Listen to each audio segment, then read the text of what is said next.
ito 1.5 na. Output, yan, 1.5 rin naka-indicate. So, kita nyo, tapos 1.5 din dito sa kanyang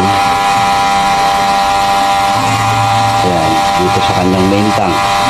So, itong tank na to, ginamit ko lang muna dito. Kahapon, ito yung ginamit natin eh. So, ngayon, ito lang muna para kasama buong assembly, regulator, at saka itong puno. So, i-check na natin to i-check na natin itubog sa tubig. Ilalagay na natin sa tubig. Ayan. So, ayan o. Nakalubog na siya sa tubig.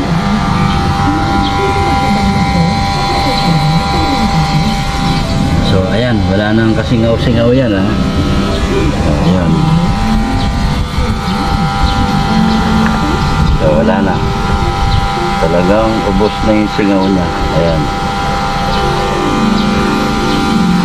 So, diba? So, ayan. Siguro naman ngayon, okay na to.